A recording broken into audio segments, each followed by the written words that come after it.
Hi, everybody. Welcome back to the Energy RX podcast. You are all in for such a treat. I have today with me Dr. Joanna Kujawa. Is that correct? Correct. I'm impressed.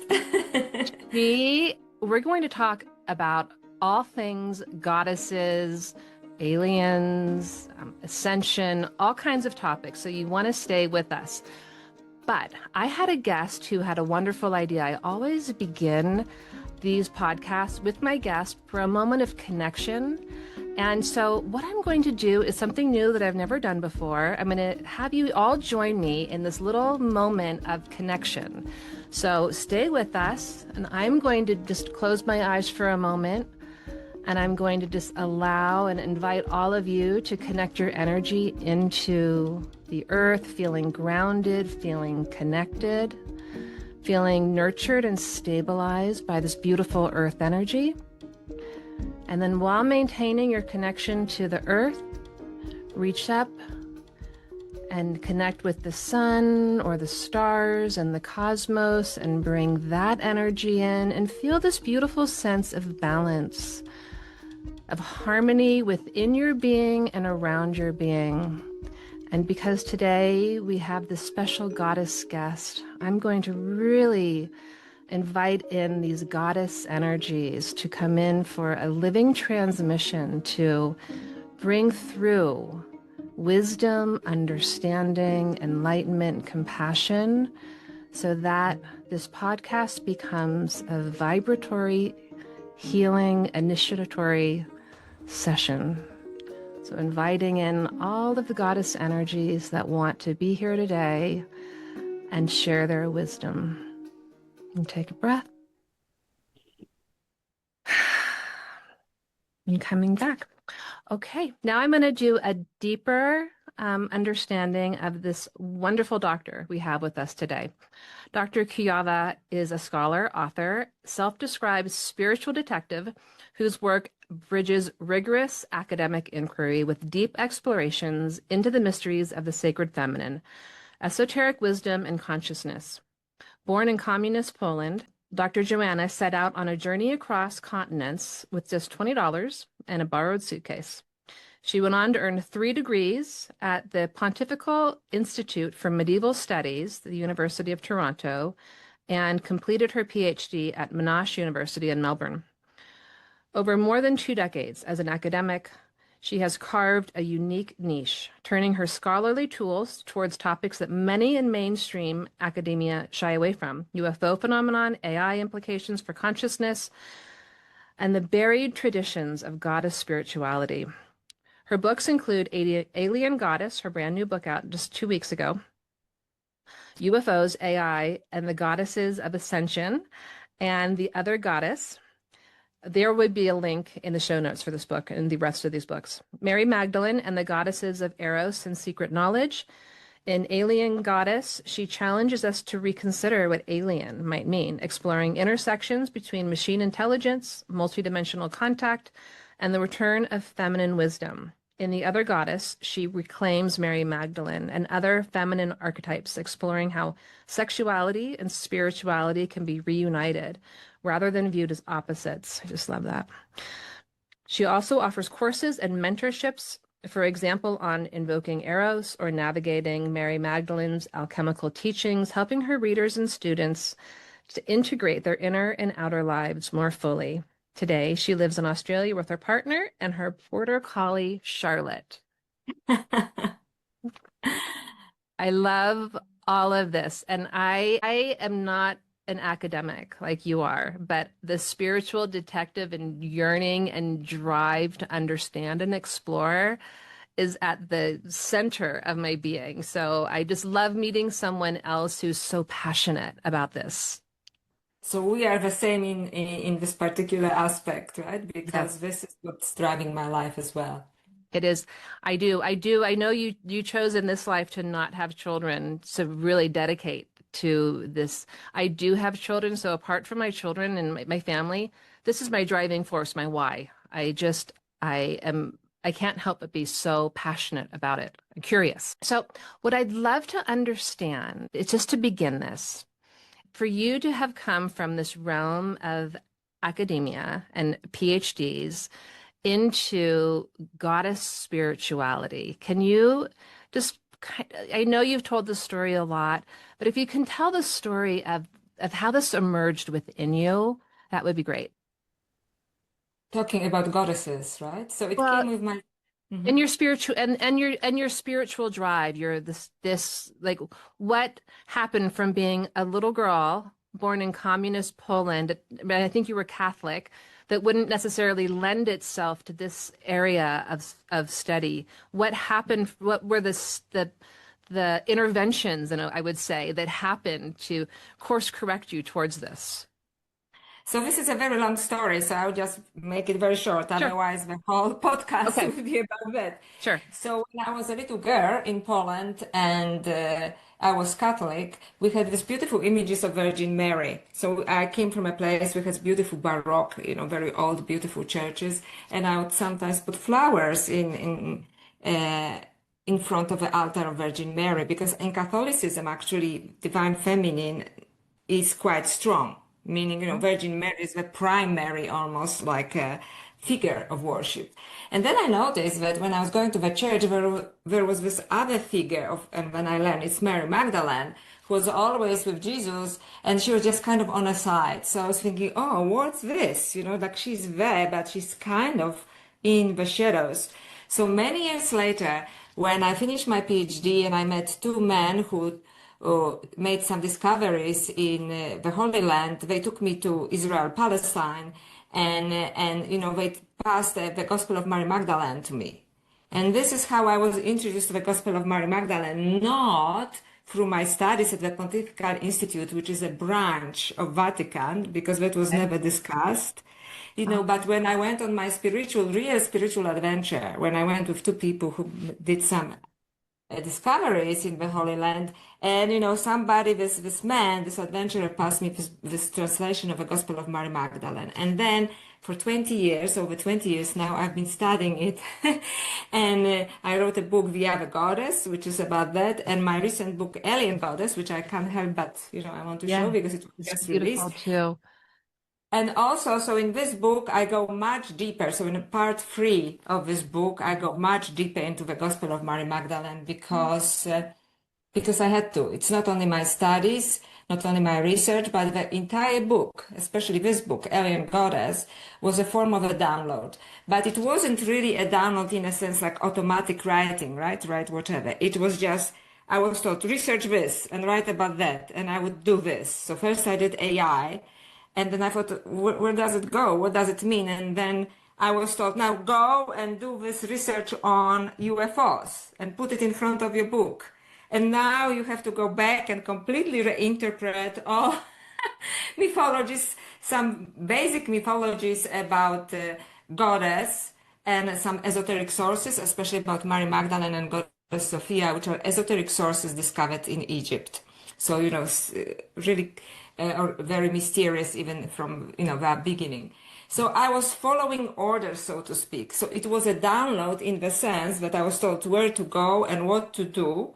And also, especially the third part of the book, which I really dissect the mythologies and esoteric sources about goddess consciousness, let's put it this way, consciousness, Mary Magdalene and other goddesses, I would not be able to do it even with my scholarly training by myself. Like there is no way that somebody could reinterpret all of this in such a short time. The whole book was written in 16 months. Okay. So, research, writing, everything, and I have a full-time job and I have a family and so on.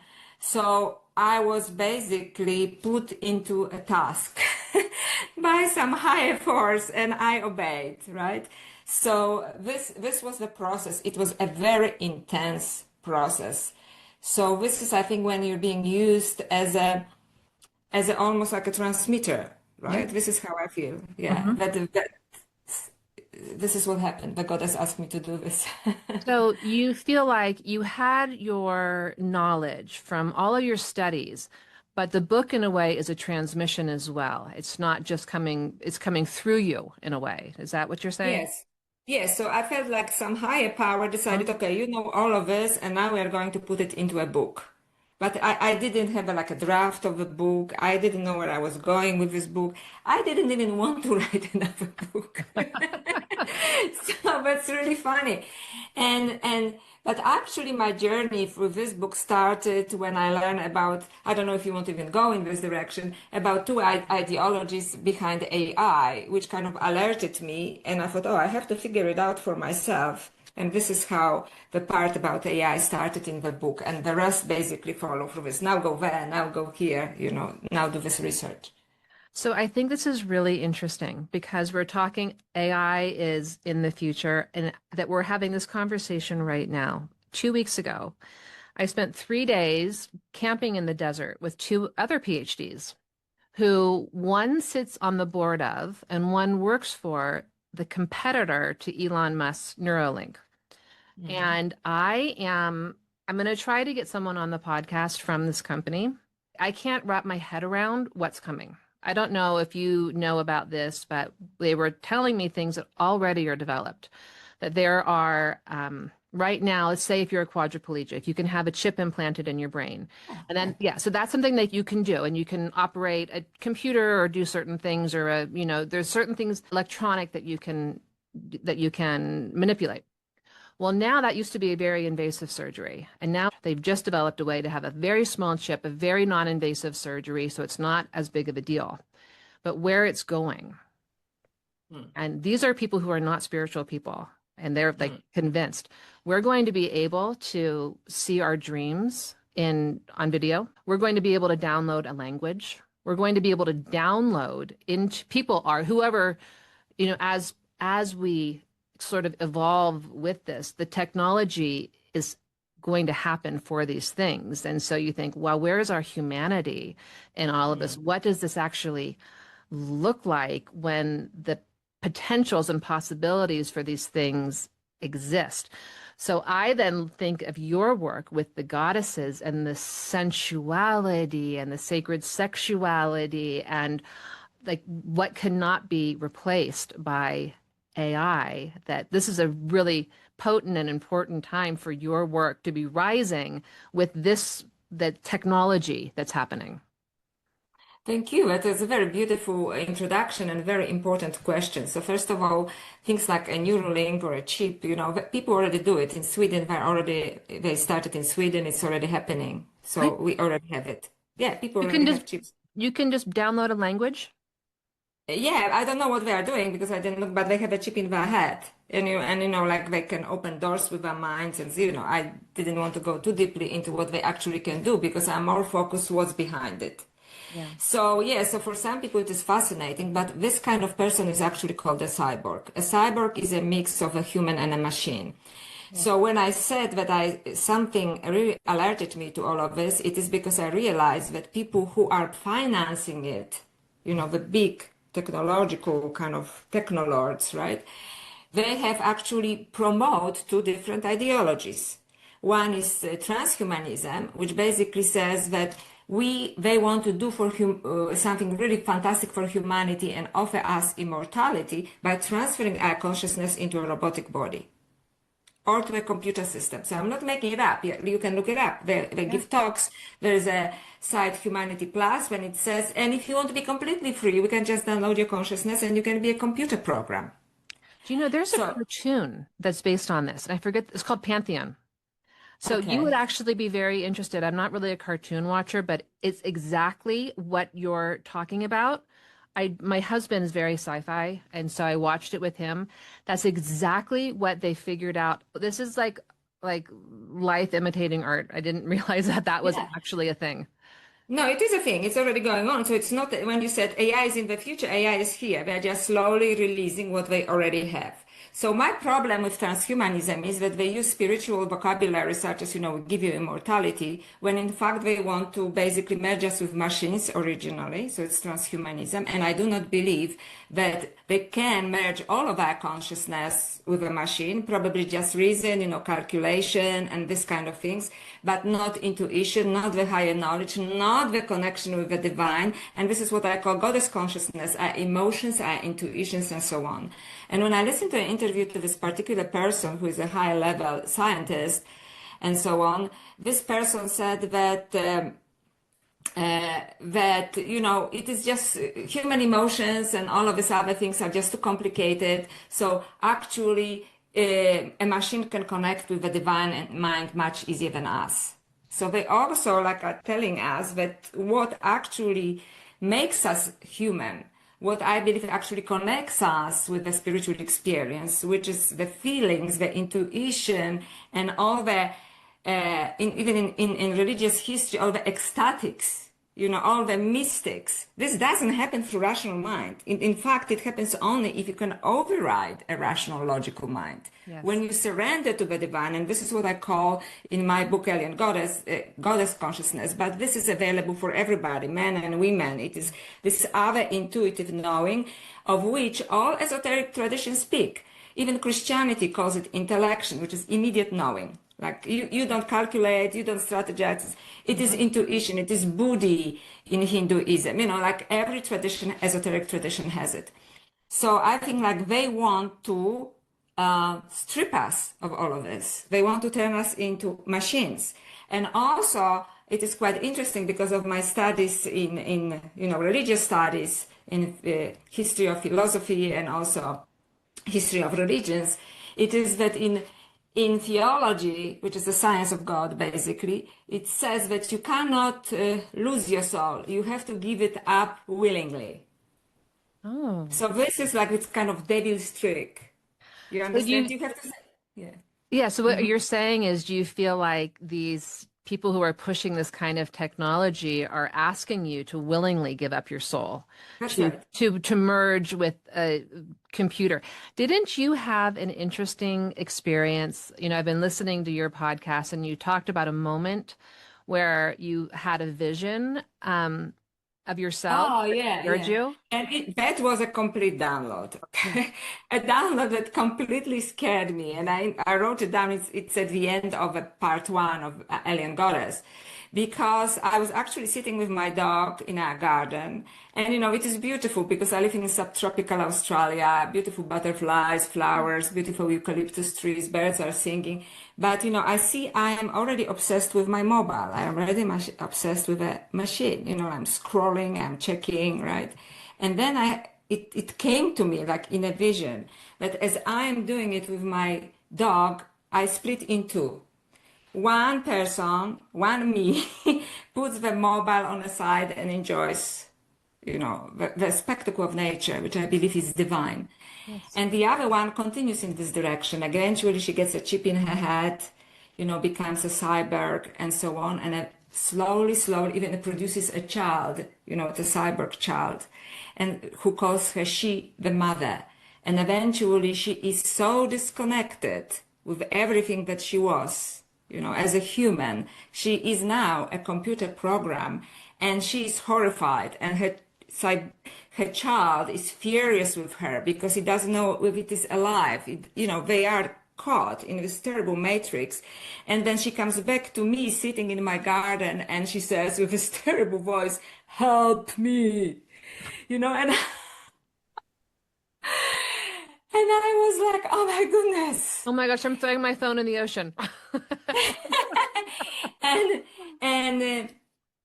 and it is quite interesting because then I listened to an interview with Professor Nolan, who said that it actually something like that exists in nature. So it means you can have the same species, but one goes, let's say you and I, right? And let's say you don't get a chip, I get a chip. So, and after, let's say 100 years, we'll be completely two different species. I will be a robotic species and you will be human. But it happens in nature, not with robots so far, but naturally, and the environment changes and you develop into different species.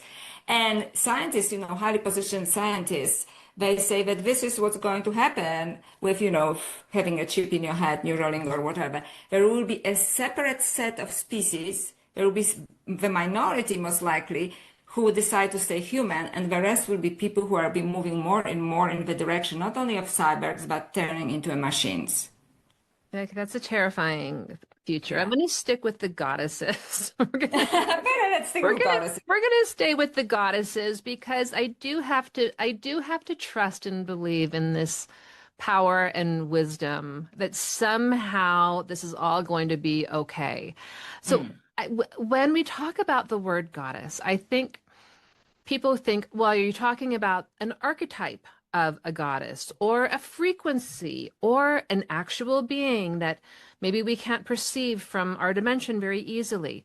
When you think about goddesses, how do you perceive goddesses? That's a very interesting question because in my earlier book, The Other Goddess, the one that is about Mary Magdalene, and I asked myself, okay, so are they archetypes? Mm-hmm. Is it an entity that shows herself up over and over again in different cultures? Is it some kind of anomalous, maybe UFO phenomenon? And now in this book, I'm absolutely convinced that it is an entity, Mm-hmm. and that also this entity was walking on, or several of them, on our earth. So these goddesses that have mythology behind them, which actually warns us about what's going on right at the moment and how we can get out of this, they actually existed. So that was a big thing for me to realize it, because we are shown our history in one particular way, but I think there were always entities and great beings, always also from different religious traditions that were trying to put us on the right path, that were guiding us, and they are still here. And that's why I also look into UFOs. Mm-hmm. Was there someone who was warning us and continues to warn us about this? And maybe in ancient sources as well, which really were very fertile source of information for me about goddess consciousness and what's going on right now, and why we have to focus on that. Um, I love this. You're the first person who I've heard have this parallel between goddesses and aliens. So you're the first person I've just seen put these two together. Now, I know that Chris Bledsoe is a person, he's a man who's had connection. He not a person who was necessarily spiritual by any stretch, but he did have a being as a woman. And I feel as if, am I correct? If you know the story, was it Yeah, he presented as Hathor, the goddess from no, he Hathor? presented as the white lady. He said the white lady. The white lady. Okay, I don't know why I was thinking it was Hathor, but it was this beautiful woman that had this. She came and I don't know, gave a warning, gave information, and now he has these. I follow him on Instagram.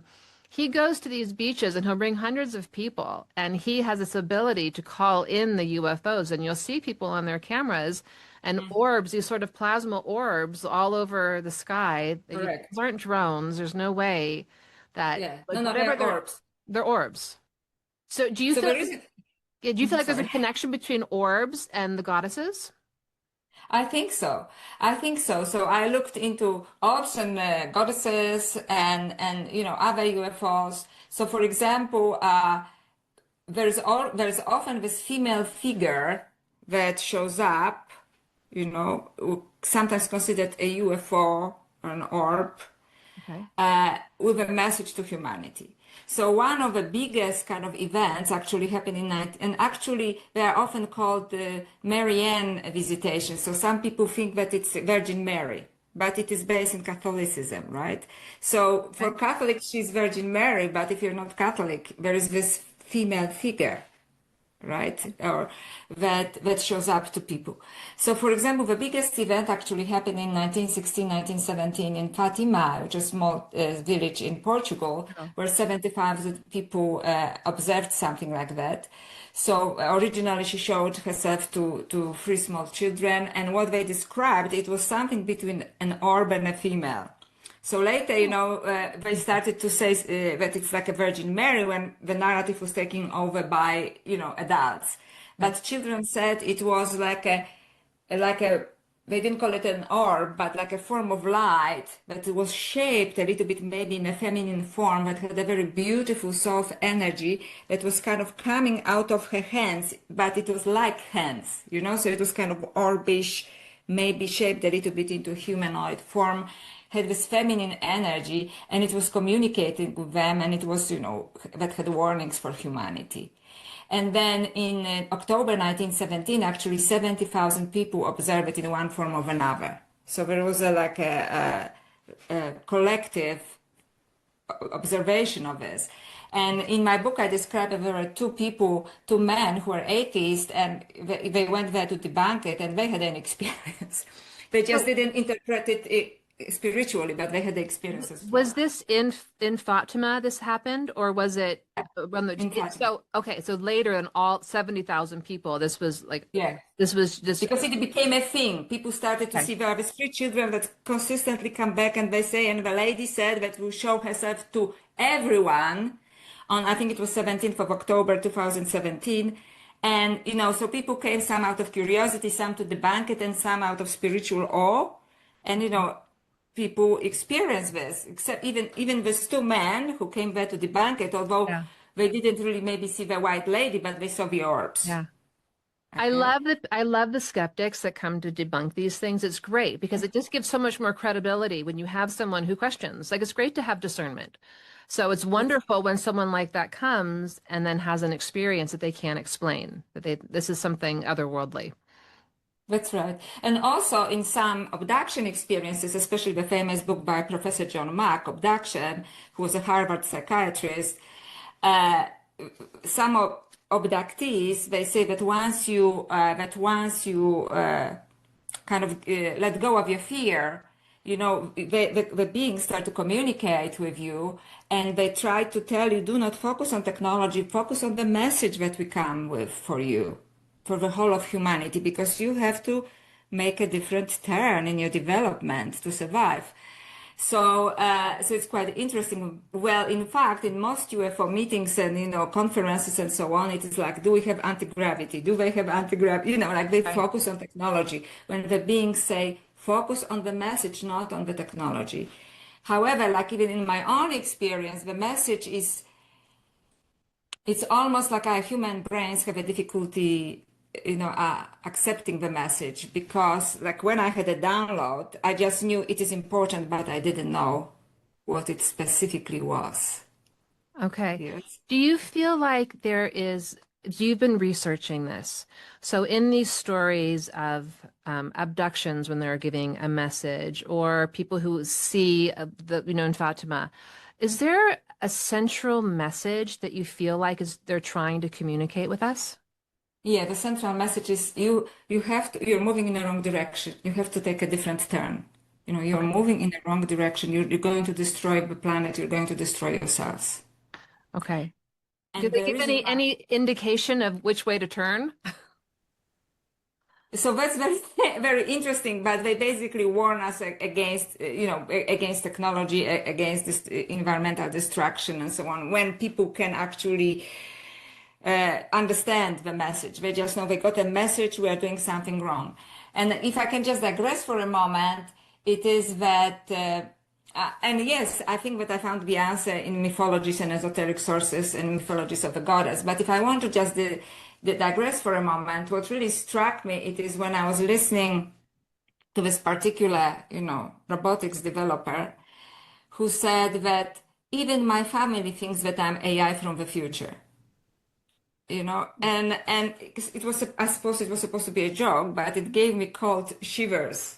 So it's quite possibly that we already developed in the past into two separate species, and there are two competing realities, so to speak. One is this very kind of cyber reality, like AI, and the other one is that humanity spiritually has to go in a different direction. And I think that this is what esoteric sources such as the Gospel of Mary Magdalene, Pistis Sophia, and even more ancient maybe stories, mythologies, in a sense that it is a divine word, because myth means a word.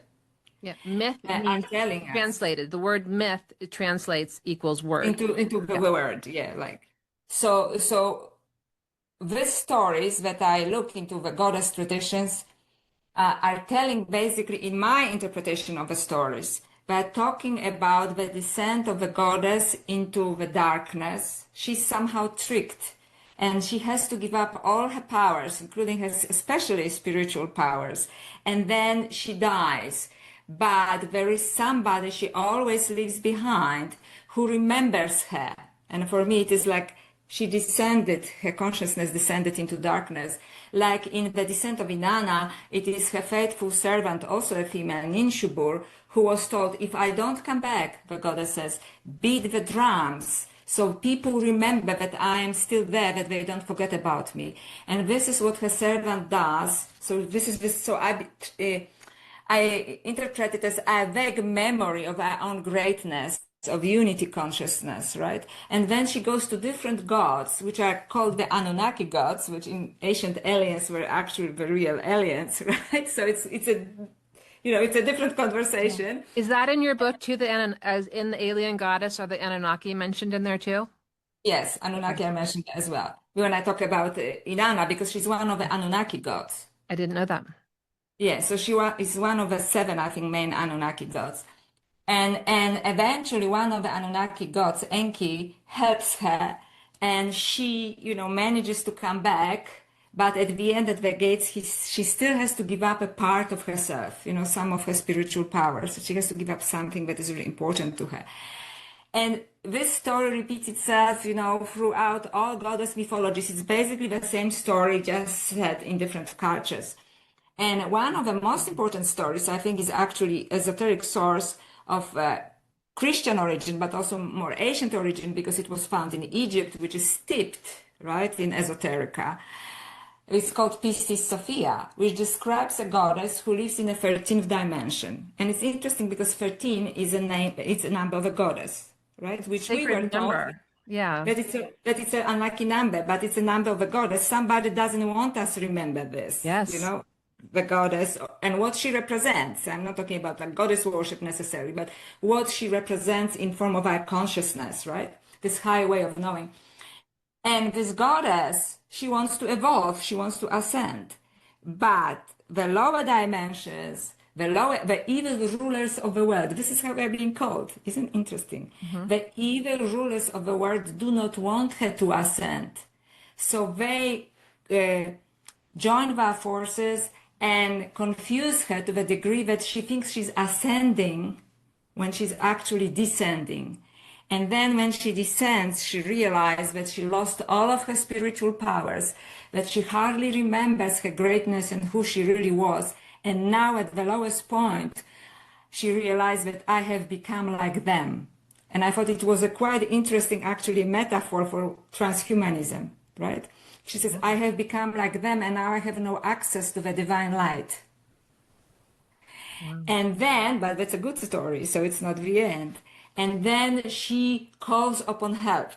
And because it's an esoteric Christian source, early Christianity, first century, second century, she starts to call upon Jesus or Christ consciousness, the unity consciousness.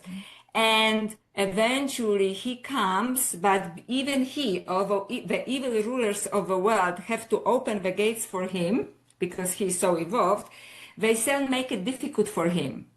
So he has to almost like a James Bond kind of situation, steal her away and hide her, so the evil rulers of the world are fooled. So he has to fool the evil rulers of the world because they are so powerful.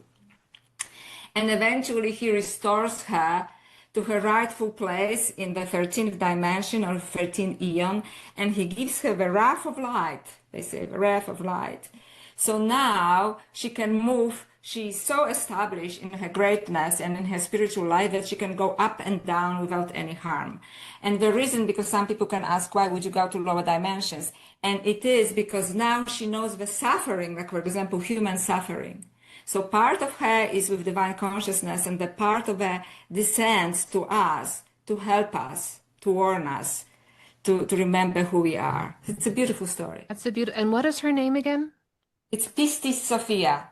Pistis Sophia, I kind of dissected in Alien Goddess because trust me, it gives you a headache even if you're a scholar to read it, because esoteric sources are written for the initiates. So it means they are written in a way that you are not supposed to understand. So I've heard of Sophia, but not that. I'm like, I don't know the story in the 13th dimension. Sophia, the story of Sophia comes from Pistis Sophia, except that it is kind of simplified because the work is so complex. What I told you was told only in chapters 28 to 82, and there are many more chapters. Okay, so Okay, I can't wait. I can't wait to read this book. That's just out to do a deep dive into this. So this goes back, you said this goes back way to the beginning. When I was listening to some of the things that you spoke about on other podcasts and that I hadn't put together, it was this divine feminine, which is really what we're talking about, this goddess energy, this suppression, keeping small, not allowing to have power. I had never really put together that women sort of have these two options of one as the Virgin Mary or the prostitute Mary. Mm. And you have done, and I know this is in your older work, but I just feel like there's some foundational information there for our listeners about reclaiming that power Mm. a little bit. If you could speak a little bit about Yes. transcending this idea. I live in a place that is, I live in Salt Lake City, Utah, which is for Mormonism, like for Catholics, like Vatican City. So and it Yes. is a place where I work with so many, I do healing work, and I have so many clients, men and women, who have so much sexual shame and Mm. for men and for both of them. And they're taught that it's this horrible, evil thing up until they get married, and then they are supposed to then embrace sexuality, but it's still this very shameful thing. You had such a beautiful way of talking about just connecting to that power eh, and not having to be the prostitute or the virgin. If you could That's talk about, right. So this is what I discuss in my first book, yeah, The Other Goddess, Mary Magdalene and the Goddesses of Eros and Secret Knowledge. So I went back to this early experience in my childhood with the Virgin Mary, which was very kind of strange because, she's a virgin and she's a mother and she almost feels like a male fantasy of a feminine that they also long for. Men love feminine, but for some reason, they are afraid of it, so they had to kind of strip it of its real power because she's like the eternal mother. So she cannot hurt you and she's completely asexual. yeah, So I believe in my book that this particular archetype, let's talk about this as an archetype for a yeah, moment, was created by a man who was also hurt and destroyed by, let's call it patriarchy, but I don't mean it against men, by the system in which we live. Because, right, who sends young men to war? yeah, Patriarchy or the evil rulers of the world, however you want to call it, right? So they created, because their lives were so brutal, they created this kind of feminine that they always can come to, and she's always there in a motherly form, and she's completely asexual. But this is not a full feminine, you see. yeah, In fact, in some ways, it is empowered feminine because she's just very passive. She's very passive. If very you can't, passive. she'll give you a hug, but she's very passive. And then I noticed that at least in my tradition, my original tradition, there is this other woman who was always in the shadows, but she was the closest one to Jesus. And then I did actual research, not what, people think, but I did an actual research that she was not considered a prostitute until the 6th century. Okay. Mary Magdalene was not seen as a prostitute until 6th century when one pope made a scriptural mistake and he confused her with an unnamed woman sinner who was also not a prostitute, because prostitute, it's a different word in Greek in which it was written than a sinner. Sinner, she maybe didn't pay the taxes. We don't know, because there's actually no Oh, prostitute at all. yeah. And Mary Magdalene was definitely not her, Right. so. And didn't you also say that there's some talk that she could have been perhaps half Egyptian and half Jewish, and so that could have been the confusion Yes, because there was something where she wasn't pure? Is that that's right. okay. So some people thought that maybe she was not pure, but they talk about like her Jewishness, right? Because somebody says that she was half Jewish and half Egyptian, that her father, I think, if I remember correctly, that her father was Egyptian, so she was like not pure blood, so to Okay. speak. So that could have But been it also. so it could have been that there was some kind of, problematic with her. But nobody until the 6th century called her a prostitute. So it is a long time to become a prostitute, you know what I Yeah. mean?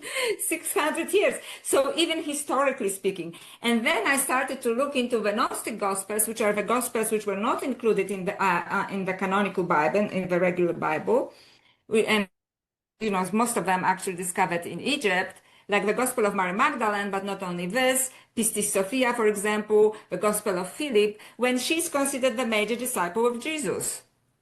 These were And discovered in Egypt also. Is that correct? yes, yeah. And the Because Pistis in Sophia Nag is, Hammadi, yeah, Pistis Sophia was also discovered in Egypt. Yeah. So, which is quite interesting. So because now I got really excited, which is quite interested because in my previous book, The Other Goddess, I made a connection between her and another woman who is called Mary the Prophetess. She's called under different names. Mary the Prophetess, Mary the Alchemist, or Mary the Jewess, who was a famous alchemist who was interested in spiritual matters, who lived in Alexandria in Egypt. And so another famous alchemist from the third century, Zosimus, he said that, you know, everything he knows he learned from her, and that she could dispense this knowledge of spiritual alchemy because she was not fully Egyptian. Because a real Egyptian, like pure blood Egyptian, is not allowed to share it with foreigners. Okay, so I made a connection between her and Mary Magdalene, and I explain in this other book. It's a long story and lots of research, you know, yeah, how it could be. right. Because in my theory, Mary Magdalene went after the event of crucifixion, she went to Alexandria because very quickly, because Alexandria was a very spiritual and scientific center of the world at the time, and there was one a particular group of philosophers and healers called Therapete that accepted highly evolved women into their circles. So it would have been a natural place for her to go, right? Because all Yeah. disciples dispersed, Right. right? And so did you say that the theory may be that she was there for 13 years before going to the south of France? Yes, so that's my theory, right? That Okay. maybe because people do believe that she went to southern France. It's a very strong tradition. And, you know, there's the evidence that yes. So my theory is that perhaps later she went to France. I'm not, and I look into it in the book. But for me, the most important part is that she actually first went to Alexandria because it would be the most natural place for her to go, Yeah. you know, for this highly evolved woman who is considered, you know, the highest, because in the Gnostic Gospels, she's considered the most advanced disciple of Jesus. And Peter, who is considered, you know, the one, the first disciple, is constantly, and Andrea, I think as well, constantly angry with her. Because they said, teacher, why do you speak to her? She's just a woman, you know. And then she teaches them something in the Gospel of Mary Magdalene, they don't understand, and they get angry because because they don't understand the teachings, and they are furious that after in the Gospel of Mary Magdalene, after the crucifixion, Jesus communicates with her, and she sees him, they don't. Yeah. So they were very jealous that Yeah, she had jealous. the Yeah, relationship continued. the insight. Yeah, Do you think that they were lovers? I think that this was quite possible that they were lovers, that they were partners, because in the Gospel of Mary Magdalene and in the Gospel of, no, I think it was in the Gospel of Philip. Forgive me because I wrote this book a few years ago. She's called koinonos. I think it was in the Gospel of Philip. I'm certain, which means his special partner. So it's not a word for a wife, and it's not a, you know, like somebody. You know what I mean? It is like a, you know, a special partner. And also in the Gospel of Philip says, you know, Jesus kissed her often. And when teacher and the disciple asks, you know, why, one of them says, I think it was Peter, he was jealous. He says, Peter, you know that he loved her more than us. Mm. Okay, so and there's quite interesting because on the document it says Jesus kissed her often. It was sometimes translated on the mouth, but the truth is we don't have it. He kissed her often, and then where he kissed her was removed from a manuscript. Isn't it interesting? That is interesting. The other interesting piece that I hadn't ever thought of that you said in another podcast was that not only do people kind of worship the Virgin Mary as and holy and desexualized, but Jesus also is desexualized. Yes. And I hadn't Jesus ever thought about that. Yeah, because so he was, and this is what actually Margaret Starbird said in her book. She said, so she realized that there's like a virgin mother and a virgin son. So you have Yeah, masculine, I think, like feminine and masculine, but they're just not really human. You understand? Like they yeah, don't have sexuality because of a fear. And in my previous book, The Other Goddess, I said, okay, why this fear of sexuality?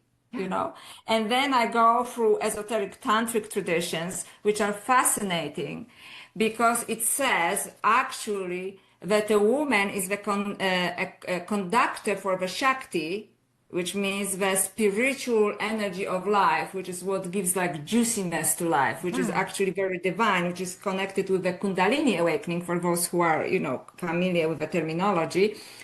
It is a female body that is a transmitter for this, and only a man receive it from a woman from a sexual act. Okay, I know it is maybe really far reach for some people, but this is what I discuss in the other goddess. So it is through sexual union that if a woman gets the Kundalini movement, this is when she conveys it naturally, it goes on the man, right? So yeah.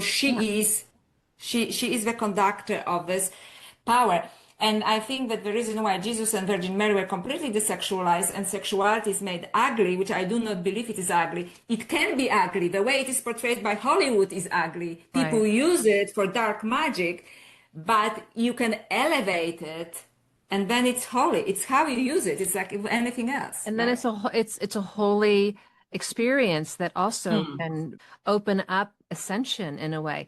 And I Mm. think this is very interesting, even going to your alien goddess talking about AI. For sure, sex robots are going to be a thing. Like, no question. Like that's going to be They already are. They already are. Even in Australia, there is, not only bots, but actually humanoid robots that are already being from China sent to Australia to lonely men.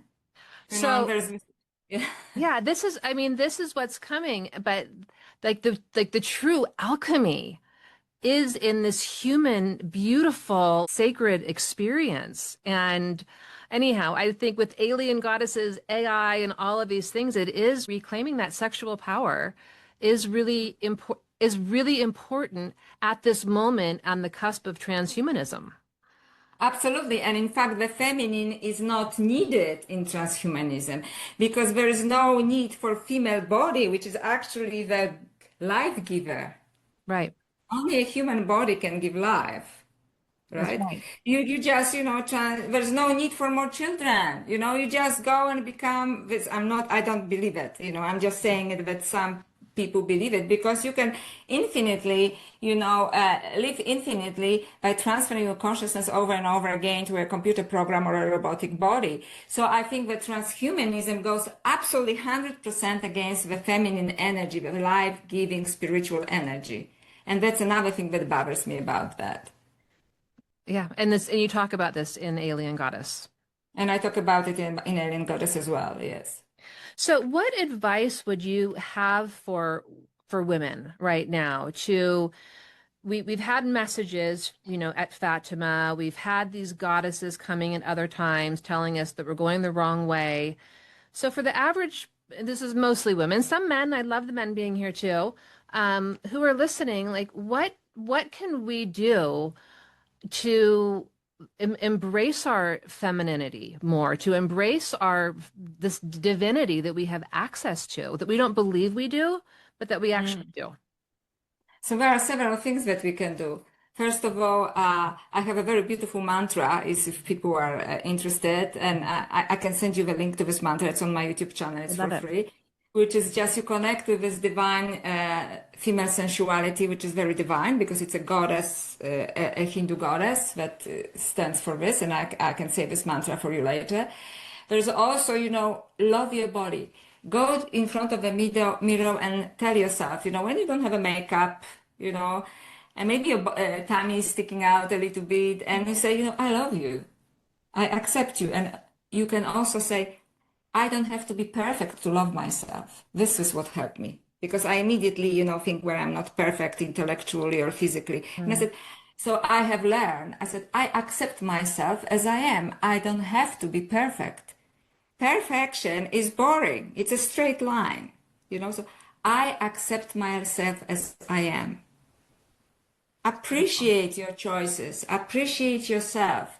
Love your body. It is a God-given body, right? It is love it. Just love yourself. Don't allow yourself to buy into what the Hollywood is telling you is beautiful or fashion magazines. When I was very young and lived in Paris, one of my friends, became a model. You know, it was so boring. She couldn't eat, she couldn't drink, she was starving herself all the time. And when I saw her on the cover magazine, it didn't even look close to her. It's just magic. You understand? Yes. Then they did like retouching. Now it is AI. It's Yeah. not real. And who wants it anyway? Fortunately, I never bought it into this. Don't listen to anyone what is beautiful. You just think about, I like taking care of myself.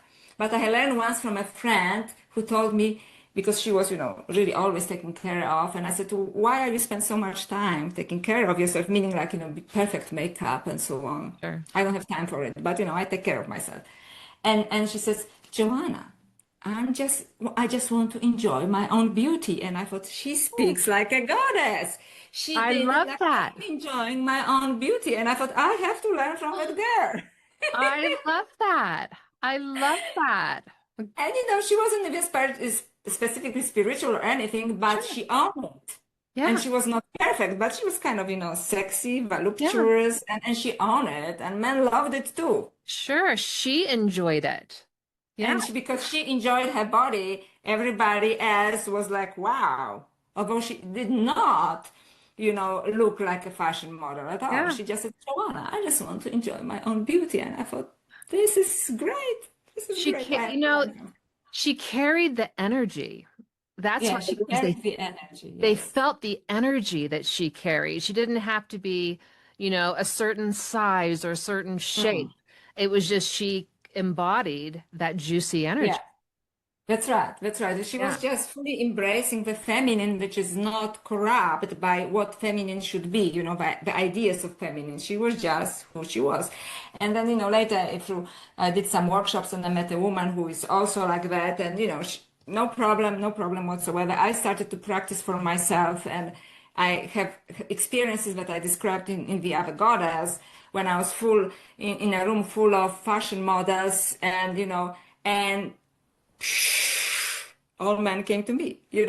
So that's the energy because I thought, what do I have to lose? Am I going to compete with those girls, right? So I was just completely myself, and they just thought like, thank God. Okay, I have to ask a question about this. You talk about having during an encounter kind of surprise, like full Kundalini, like Yeah. full experience. Did this with the room full of models, did this happen before the Kundalini or after the Kundalini? It happened way before Kundalini. Okay, 'cause I would, Then I just decided I have nothing to lose because look, they are models, I'm not bad, but nobody will ask me on a catwalk and I don't even not interested anyway, you know what I mean? yeah, yeah. So I was just like, when you have nothing to lose, this was kind of a comical situation. It was before Okay, it was Kundalini. before that. But I would think that when you've had those sort of like incredible transcendental experiences, that your energy would sort of always emit a little bit of a frequency that would be a little magnetizing for people towards you. So maybe I will be completely honest with you now, and it is in my book, The Other Goddess, not in Alien Goddess. Okay. So I kind of, although I never had perfect looks, always had this kind of energy about me. Okay. However, I was throwing it irresponsibly. You know what I mean? Meaning like I knew I had it and I enjoyed it, Right. right? But it And we're made talking people. about sexual energy. If you're not, if Yeah, we're yeah, not just picking yeah. up I what we're didn't do talking about. anything. I just walked to the room and I knew that I had this kind of, Sure, what magnetism. energy. Yes.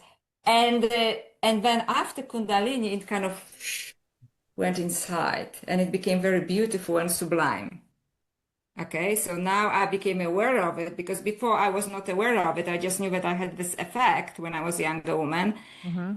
knowing that I'm not a beauty queen. So it's not like, like some girls just know that, right? So now I became aware of it. I was more responsible with this. And also I used it when I had a awakening. I used it to actually move my energy up, you know. So I started to understand what Tantra is about, and I started to study Tantra, and I started to understand what sacred feminine and masculine is, right? So from just having it in a kind of chaotic way that actually made my life really complicated as a young woman, because Okay. I didn't know what to do with this, you know, into actually completely spiritualizing it. But spiritualizing doesn't mean that, you know, I stopped being sexually active with my in my relationship. It's just meaning like it just took on a different turn.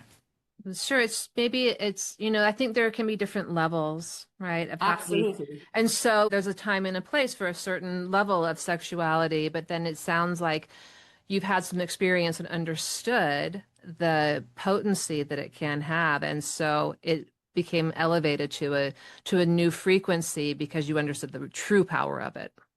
That's right. It just was elevated. And because the experience that I had was so powerful, but actually I saw reality like I saw like energy spark was just only like, you know, I didn't see even reality like trees and birds. I was standing on a bus stop on our way to a university and everything. It was just like a wave of energy, you know, so that transforms you. You suddenly realize life is not what, not only life, but reality is not what we thought was reality. And I saw this beautiful energy moving through everything, not only through us, but really through everything.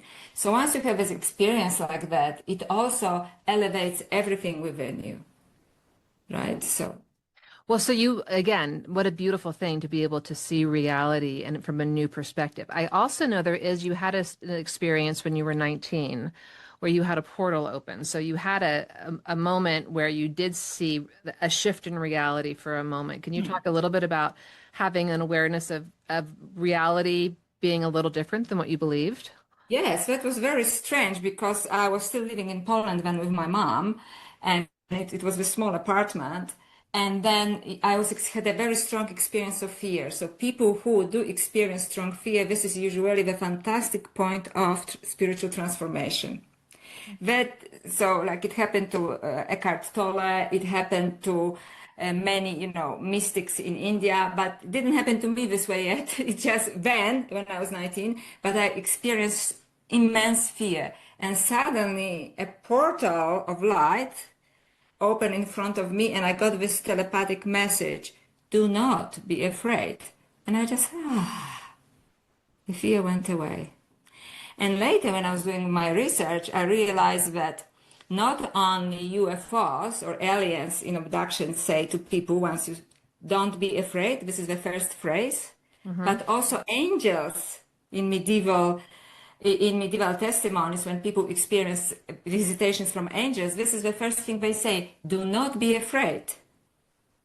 So this is like a parallel there, whether you have UFO or alien, call it whatever you want, or angel, which I would call both interdimensional events. Mm-hmm. The first thing that they come to you with, it's telepathic, and they say, "Do not be afraid."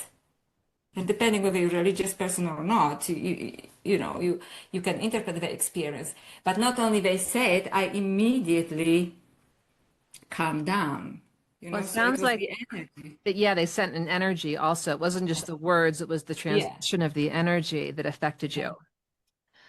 yeah. Okay, and that's something I've been working with. I didn't realize I had quite as much fear as I did. I thought I wasn't a very fearful person.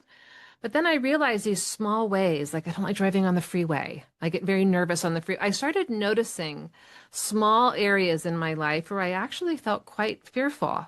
And I just thought, oh, I really want to work to just Mm, release the idea and programming of fear. I mean, fear has its place. It keeps you safe at mm, certain times.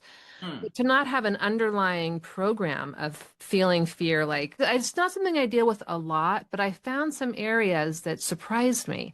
Do you feel like is that something you still deal with, or how do you handle fear? Absolutely. I think most people do. So, and I think what you described is this is what most people describe, because I, in some areas, would describe myself incredibly brave, but Yeah. I have lots of fear in different areas of my life. And once I read a very good definition, spiritual definition of being brave, brave, it's not that you're not afraid. Brave is you're afraid and you do it anyway. Yeah. Okay, so Was that so was that's that Osho? Is that? Ocean. Yeah, it was offshore. Yeah. Yes, that's right. I remember reading this line.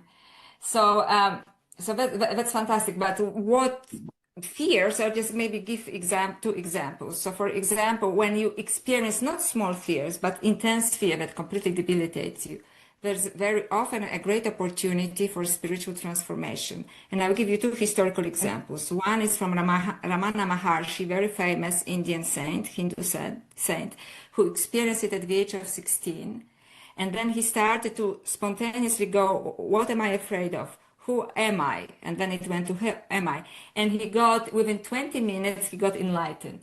By enlightened, I mean he stayed in the state of enlightenment for the rest of his life. And there was a huge community around him, and he was like completely in a different level of consciousness than everybody else. That people just got spiritual or enlightened being around him. He Sure. did very little teachings, right? And then the modern version is Eckhart Tolle. He Yeah. experienced extreme sense of fear, and then he let himself to feel it rather than block it, because we normal people block it or give positive information, Rationalize. It's really going to be okay. Yeah. rationalize. He just let himself to go through this extreme fear, and then he was completely transformed. I had forgotten So that about Eckhart Tolle. I read his book so yeah, many years ago. I've kind of forgotten a little bit about him, but I might have to yes, this is revisit what his work a happened. little bit. Okay. So this is exactly when I read his testimony, because I studied, esoteric Hinduism and Ramana Maharshi also. Uh, it's basically the same experience, just like one happened, long time ago. I don't know, like I think like early 20th century to Ramana Maharshi, and the other one happened, the late 20th century, Yeah. right, to Eckhart Tolle. So I'm not saying that you have to feel safe, and not when you're driving your car, right? Because and so on. But when if you're in a safe space at your place or somewhere, and you experience intense fear, if you can actually feel this fear and look into this fear, not buy into the narrative that the fear is giving you, but looking beyond this narrative. What is this step? Why am I feeling this? Why? And sit with this. It will completely transform you. Just allow it to be. That's good, but I think I probably do try to, when I do feel fear, try to rationalize it and make myself feel better about something. Maybe just allow it to be. I'm going to work with, that's a great piece of advice. I am going to work with this. Now, I know we're nearing the end of our hour. I have one more question that I'd like to ask you about alien goddess, because you bring up a goddess I had never heard of and I'm fascinated by, that you talk about in the end of your book, and it's Baba Yaga. And and also you had a wonderful synchronicity, but like I know you got a message from Baba Yaga, but then you had an experience that validated the message that you got from her. Could you share that a little bit? Because she's so I interesting. will. I have to say it because it's actually quite hilarious. Because I'm so brainy, so in a way, right? And Right? then and something completely liminal happened to me, which kind of shows you, you think you know something, but you don't know anything. So I love to learn it, right? Yeah, yeah. Because it shows me like brain is not that important, right? And so I was exhausted actually after promoting of the other goddess, and I was lying in bed and I was calling up on like different goddesses like Isis, Mary Magdalene, and so on. And suddenly a Baba Yaga show up in my consciousness, but it was more than consciousness. It was the liminal space. So perhaps I'll explain to people liminal space or imaginal space, although there is a distinction there. It is the space like you kind of interdimensional, that you know that what's happening is real, but it's maybe not material. Yes. Do you understand? It Yes. is just like you're suddenly in a different dimension. You're in between dimensions. Yes. And Baba Yaga, which is an ancient Slavic shamanic entity with whom I had zero contact, with whom, as only as a child, I heard all kinds of horrible things, that she's kidnapping children, she's cooking young men in her soup. All I knew that she lives in a hut it's called the Old Forest, Okay. Stare Las in Slavic languages, and so on. And suddenly she showed up in my liminal space. Not only this, I suddenly was in her hut, believe it or not, it I may believe it. experience it again. I was in her hut on some kind of, rags lying in a bed. She did have a cauldron and she was cooking something there, and it were spices, and I could feel, herbs, sorry, not spices. And she was kind of talking to herself and giggling, you know. And I had the sense that she was helping me. She was taking care of me, but she could also like snap my neck at any time. You know, like Mhm. she was like very shamanic in the sense, like, you know, like it's not like good or bad. She's kind of beyond it, Yeah. right? And then so there are three events actually. Then I thought, wow, that's an interesting event. First of all, that she showed up, right? Although I called upon goddesses. And And then she when I was summoned you finishing, to her hut. I know, She I summoned mean, you. and yeah, and I was just kind of lying there like, oh, because I'm exhausted and she's taking care of me, but I'm kind of cautious because, you know, as a child, I heard Yes. stories, You right? heard stories and you knew how powerful she was. And I felt like, you know, and she was just like giggling, ha ha ha, you know, but I'm scared. And and then, okay, and then there are three events, so you Okay. have to give me time. The second event is I didn't tell this to anyone because I don't want to be considered a crazy person, right? I'm an academic. Right. It's not like I can go to work to my lecture and say, hey, guess what? Baba Yaga took me to her hut, right? Yeah. And I talked to my mother in the evening because I call her every evening. She lives in Poland, and she said, and she doesn't know about my experience. Hmm. And she says, you will not believe it. My friend and I went to the old forest, which is the Starilas, which is this kind of forest near the town she lives in, and it's actually called the Old Forest. It's not just Old Forest; it's called the Old The Forest. old forest. Yeah, and then where Baba Yaga apparently lives, and then she has this friend there who lives there for 12 months, and she's by people around her called Baba Yaga because she lives there through winters. Animals come to her, female deer comes to show her children, and okay, and I thought, and she invited us to her little house and she gave us tea and and biscuits, and we laughed because everybody calls her Baba Yaga. Even tourists started to come and she had to tell them, went to authorities, this is my space, don't, Yes. because she lives in a house that looks like Baba Yaga house and so on. So I What a thought confirmation. what a confirmation, even if it's just the woman is not maybe Baba Yaga, but like Baba Yaga, and the Yes. same day or the day after. And then I thought, oh, that's very interesting. And then, 2 years later, I'm writing this book and I'm coming to the end and I don't know what the end is, right? Because it was a complete surrender to the process. Yes. And she shows up again and she insists that she has to be at the end of the book. And then I do research on her, and it turns out that she's one of the most ancient goddesses, that she was not always portrayed as old and ugly and repulsive, that it is people who eventually started to portray her like that because they were afraid of her power. That in her cauldron, in her hut, she's not cooking young men. On the contrary, she was known for this, that it was her sacred space that she keeps evil away from the world. So we as humans are not going to be hurt. She's protecting us. She is protecting us, but we are so disconnected already from nature. We're just so disconnected from the feminine, both men and women, that she has become ugly to us. She has become alien to us. And then I started to remember, I started to remember that about this, to remember one me and other one me, one as a cyborg, one as a human, that if a cyborg comes back, a human being version of you will look like Baba Yaga, because we will age. Yeah. We are human. We are frail. We smell. Baba Yaga smells, right? A cyborg will not have a computer, a robotic body will not have any of this. And I realized what a perfect ending, which is, by the way, very positive, in the book, when the cyborg comes back to Baba Yaga, right? And asks for help.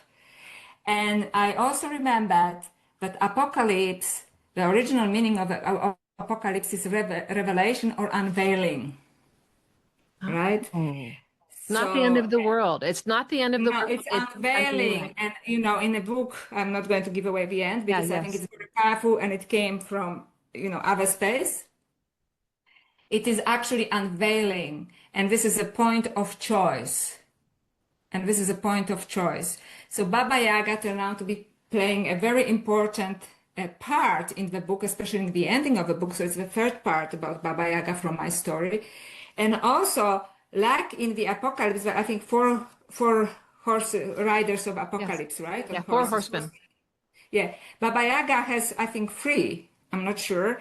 I think actually has three. And so it's very huge similarity, and they have similar names.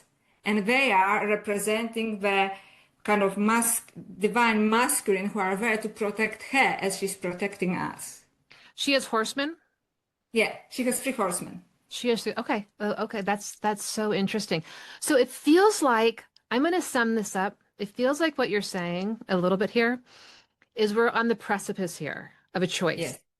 We're at the choice where we are going to embrace this transhumanism, or we're going to embrace our not only our humanness, but our divinity as well, that we have access to expand out into these liminal spaces, to have relationships which come through this divine feminine, where you can have a download, if that's the word you want to use, with a being like Baba Yaga or Mary Magdalene, and have these relationships and this expanded version of reality that's so beautiful, or suppress that Mm. and live within a transhumanism, know every language, know every math and science and all of that, but lose your connection to the divine part of you. The divine part of you. You don't even have to call it divine feminine. I'm just saying it because the goddess as a suppressed feminine represents it, but it is the divine that lives within us. Yeah. This is the divine spark, which the Gnostics called gnosis, which is the divine spark within a human body. So I think that this is what we're asked to give up, and it's quite interesting because we have to give up freely. And because in Pistis Sophia, the lower beings, the evil rulers, are feeding on her light when she's at the bottom of hell. They need us to feed on this, they need us. So they want us to give it up. And just one more warning, because I was giving an interview to another colleague who is doing research on DMT, right, on Oh, hallucinogenic substances and expansion of consciousness. And she says it's very difficult to get funding on this, right? But now people from, the technoloords started to approach some of her colleagues saying, if you do research on how we can intercept between a human brain and the connection with the liminal spaces, what hallucinogenic substances are putting you right. there, right? Then we'll give you money for research. Why do they want to intercept it? Anybody, my guess is as good as Yeah. yours. So they are themselves interested. They are themselves interested, but yet they want us to give it up, and they promise us, they give us false promises of immortality. Before we go, can I just define liminal space again and imaginal I would love space? it. I would love it. So liminal space is a space in between that we often experience, whether visions, or I call it interdimensional beings. Some people call it angels. Some people call it UFOs, depending what it is. It usually happens before you fall asleep or you wake up, because this is when your rational mind cannot block it away. It is a little bit like children have invisible friends and we discount Yes. it, right? So this is the liminal space when they can actually give you a download, or they can try to communicate with you. Yes. However, I have discovered that there is something also, which is also discussed in Gospel of Mary Magdalene, imaginal space. Imaginal space is the space when you can actually communicate back. Right? So then you have a dialogue. And in fact, there are some neuroscientists, and I write about it in Alien Goddess, who say that your brain is not a transmitter, it's a transducer. So it means it goes, Yes. it goes Perfect. both ways. So, and you can practice with this. So, for example, when you feel like it's quiet, maybe you're in nature, or maybe, it is a beautiful evening and you're by yourself or before dawn, and you're entering the space naturally, then you can initiate a conversation.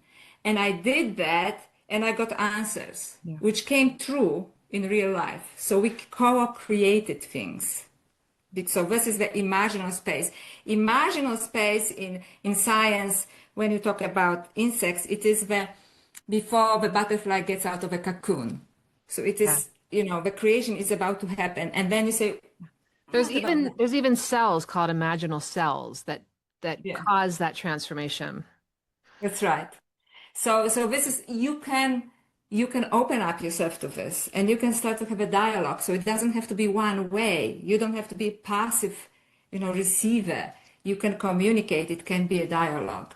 But you have to be in the right space. And before I go, actually, in Alien Goddess, I described in detail the Gospel of Mary Magdalene, how Mary Magdalene is giving us tools to ascend our consciousness. So first consciousness is wrong identification, which means everything is just material. Let's make money and die, right? Yeah. The second one is wrong, is desire, and desire can be good or wrong, right?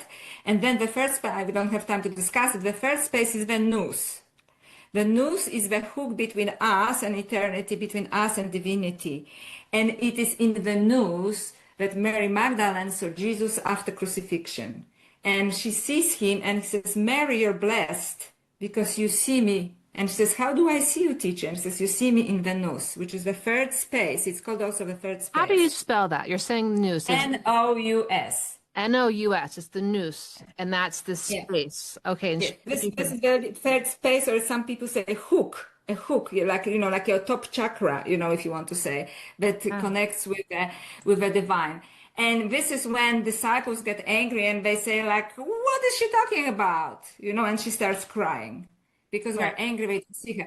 Not because we are bad, but they didn't open their field of perception. And this is what Gospel of Thomas, another esoteric source, a Gnostic source, Christian source, says, cleanse your field of perception, right? So if you think like this is, then you're in the first level of consciousness, not because you're not evolved, because you refuse to evolve yourself. You do not open. It's all about perception. Right. So I always say ascension is an inner job, and the Gospel of Mary Magdalene gives us tools. You have to open your field of perception. You have to open to nous, right? So sometimes we experience things, and this is originally when I started to write Alien Goddess, we all have anomalous experiences. Yeah. But we discard them because, like, whom are you going to tell? You don't want to look like crazy, yes. And life is busy, and we all have to pay bills. But we all have it, right? And that's why even in UFO terminology, at the beginning UFOs, nobody calls it UFOs in UFO area anymore. It was unidentified flying objects. Right. Then it turned into unidentified aerial phenomena. Now it is called unidentified anomalous phenomena. Because it's changing. But anomalous, it means something is happening that we don't understand, but it's not necessarily a machine. It's not necessarily a spaceship. It may be an orb. Yeah. Maybe it's an orb that Chris Bledsoe somehow attracts, because he does attract. People do have experiences. Yes. It's not on his words. Yeah. I saw one time with my daughter. I wouldn't have even believed it. I was walking up to my house and there was no way. I was like, what else could that have been? I was on my street, and I live in Utah, so there are phenomenon in Utah. It's not unheard of, but I saw this thing that it was evening, and it looked like a shooting star. And I thought, gosh, that shooting star is really close. This white light took off, and then suddenly it turned to rainbow, and it started spinning, and then shot straight up. It's like, what? Yeah. And we saw it together. Fun. Yeah, it was fun to see it. So in the first level of consciousness, as Mary Magdalene describes it, you think, they have non-gravity or kind of device. But on the third level of consciousness, you say, right? I just had a spiritual experience. Do you understand? I felt so grateful to have gotten to see it. Yeah. So that was amazing. Dr. Joanna, this has been such an enlightening conversation. I have listened to so many of your podcasts the past couple of days. I have learned so much. I feel like I've been in school. I have so many other questions. I could keep you on here for 10 hours talking about initiation, mantra. There's a million things I would want to talk to you about. Is there anything that you would like to say before we wrap up that I didn't get to? Okay. I love connecting with people. So I have a public Facebook page. I'm on Instagram. I'm a little bit on X. But less so because I'm a writer, so I write, and on X you cannot, write much. Right. And also I would love for people who are willing to connect with me via my books, like Via the Goddess, or the recent book, Alien Goddess, UFOs, AI, and the Goddesses of Ascension. It is truly a child of inspiration. and I was asked to write it. So I would love to connect with you this way. And I think that I want people to be encouraged to welcome this kind of experiences by using also discernment, right? Discernment, because different entities can contact us, because we really live at the times of crossroads nowadays, and we really have to open our field of perception Yeah. to thrive and to make right decisions. So I would love to connect with people this way. You also offer some mentorships and classes to help people with this. Is that correct? No, I have some courses which are Yeah. pre-recorded right now on my website. So it is joannakujawa.com. So I have classes, and occasionally people ask me to do workshops, which I do, like I will do one in November and so on. So I do have workshops, especially on Mary Magdalene, and also another one on the Divine Feminine as Eros, right? So they are on my website. So there's all of these beautiful ways to connect. I will link all of this into the show notes. The mantra that you sometimes use, that would be great if you sent it. I'll link Yes. also the mantra if you want to come into the show notes to see all of that. I just am so grateful for your time, your teaching, and being so open to the universe. Obviously, you were a priestess in a past life of this, bringing bringing back this ancient energy and knowledge. So thank you for just following Thank your you. path so beautifully. I really have Thank you so much. loved learning from you. And I love talking with you. everyone else, thank you so much for being with us. I'll see you next time. Okay, that was Thank you so much. amazing. Thank you. I Thank you. loved talking with you. That was so enlightening. Thank you so much. It was beautiful talking to you. Can you let